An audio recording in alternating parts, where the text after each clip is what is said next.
May kwento ako. Lalaki ako. Share ko lang yung experience ko na nauwi sa love story sa isang bus. Okay, sa lahat ng mga nakikinig ngayon sa bus.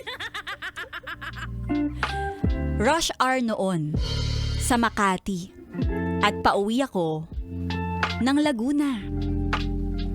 Kapag ganon, sa dulo ako sumasakay. Tutal, mahaba naman ang biyahe ko. At madami din akong mga bit-bit na gamit. Napuno agad ang sinasakyan kong bus. Nakaupo ako sa may bandang daanan. Nakapagpunuan na. Dikit-dikit. Siksik na siksik. At kaya naman yung mga pasaherong nakatayo ay nagkakasiksikan na. May isang babae. Walang maupuan, kaya nakatayo siya sa gilid ko. Nagkakasiksikan na!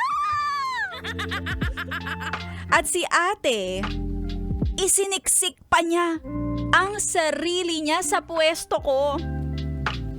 Ayoko namang magalit. Kaya tiniis ko na lang din ang sitwasyon. Uwe, baka gusto mo lang din yung sitwasyon. Hindi naman ako makagalaw dahil nga baka naman kung kumilos-kilos pa ako ay masabihan pa ako ni ate na ang manyak mo. Pag pumepreno ay napapadikit ang braso niya sa mukha ko. Hanggang sa biglang pumreno ng napakalakas na yung eme ni ate. Eto. Napalakas yung preno ng driver at nasubsob ni ate yung bilugan niyang kokomelon sa mukha ko. Muntik na nga akong hindi makahinga. Hinawakan ko pa ang braso niya dahil sa muntik na rin siyang matumba. Ay, mga ganong eksena ah. Nung medyo naging maluwag na at marami na ang mga nagbabaang pasahero, nagsorry siya sa akin sa nangyari. Ay, si ate girl pa nagsorry. Di lang ako nagsasalita, pero sa loob-loob ko nun, pigilan mo ang sarili mo, pigilan mo ang sarili mo. At nung nakaalis na yung isang pasahero na katabi ko, umupo siya sa aking tabi. At kinausap nga ako nitong bumundol ng kanyang kokomelon sa mukha ko.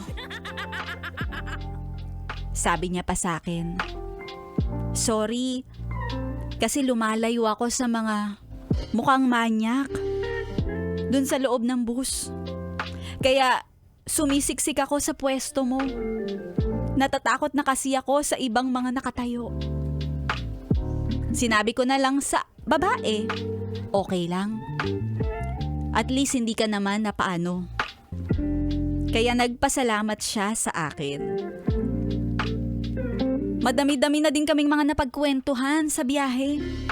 At dahil sa Laguna din ang baba niya. Kaya doon nagsimula ang aming love story. Kapag nababalikan namin yung unang araw na nagkakilala kami, binibiro ko siya. Sus! Ikaw talaga yung lumapit sa akin eh.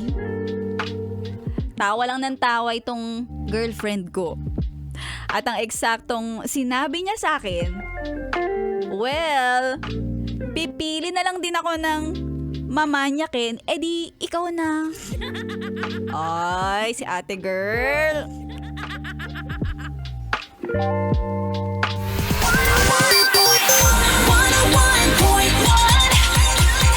Yes, FM.